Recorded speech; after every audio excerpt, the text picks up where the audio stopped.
व्यक्तियों को परिस्थितियों को बड़ा महत्व दे दिया, परंतु वास्तव में इनका महत्व नहीं है। महत्व तो इनके उपयोग का है। इनके सदुपयोग और दुरुपयोग दोनों हो सकते हैं। अगर सदुपयोग किया जाए तो हर एक देश, काल, वस्तु, व्यक्ति, घटना, परिस्थिति आदि मनुष्य का कल्याण करने वाली हो जाती है। सदुपयोग या दुरुपयोग करने में मनुष्य स्वतंत्र है। परिस्थिति आदि को अपने अनुकूल बनाने में कोई भी स्वतंत्र नहीं है।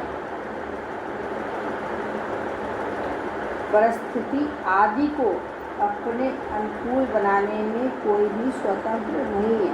परिस्थितियाँ अपने अनुसार नहीं बना सकते, कर सकते, कहाँ बनती है?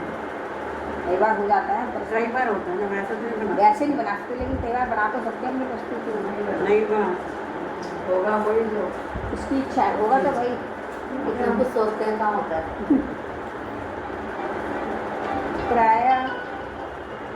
प्राय मनुष्य वस्तुओं को भी ज़्यादा महत्व देते हैं, उनके सदुपयोग की तरह ध्यान नहीं देते। इस कारण वे परतंत्र हो जाते हैं, फंस जाते हैं।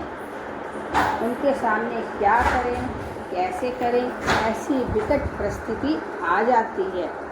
इससे बचने के लिए इस बात को सीखने की आवश्यकता है कि उनका सदुपयोग कैसे किया जाए। परिस्थितियाँ तो मनुष्य के सामने आती जाती रहती हैं, बदलती रहती है।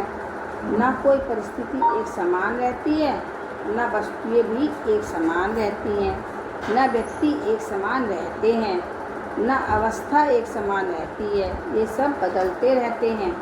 अगर इन बदलने वालों का अच्छे से अच्छा उपयोग किया जाए तो ये सब कल्याण करने वाले हो जाएंगे।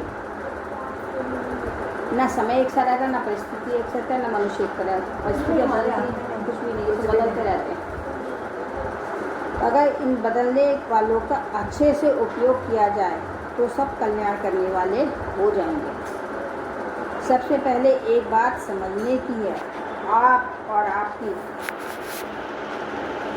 परिस्थितियाँ, आप और आपकी वस्तु, आप और आपकी अवस्था, आप और आपका समुदाय, आप और आपका देश, आप और आपका समय, ये दोनों अलग अलग हैं। तात्पर्य यह है कि उत्पन्न और नष्ट होने वाली जितनी भी चीज़ें हैं वे सब प्रकृति का अंश हैं और आप परमात्मा के अंश हैं। आप नित्य निरंतर रहने वाले हैं, परंतु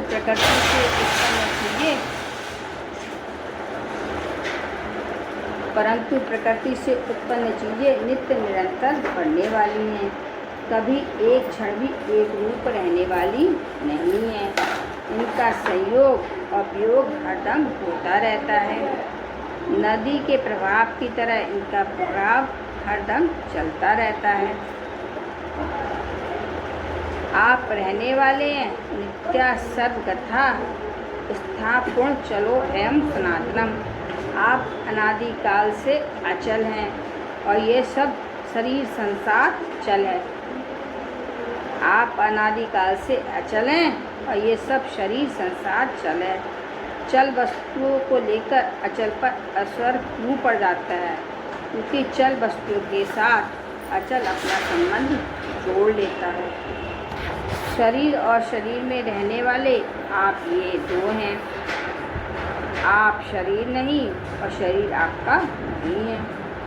परंतु गलती ये हुई कि आपके शरीर में अहंता ममता कर ली, अपने को शरीर में बैठा दिया तो अहंता पैदा हो गई, और शरीर आदि वस्तुओं को अपने में बैठा लिया तो ममता पैदा हो गई।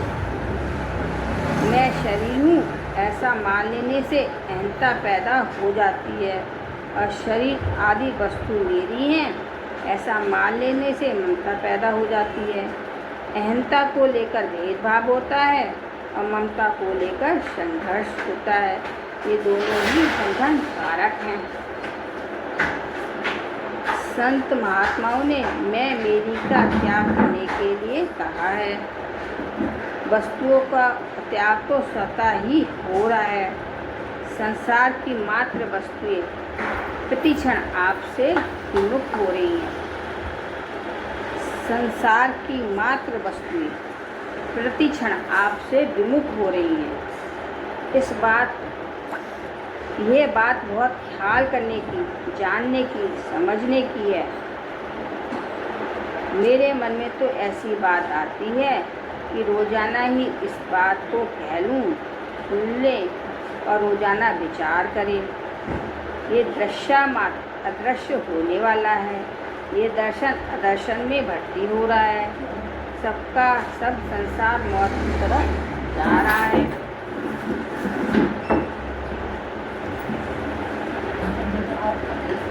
अब कितनी जल्दी जाएगा? रुक जा नहीं जाना। ऊपर जाएगा, चले जाओ।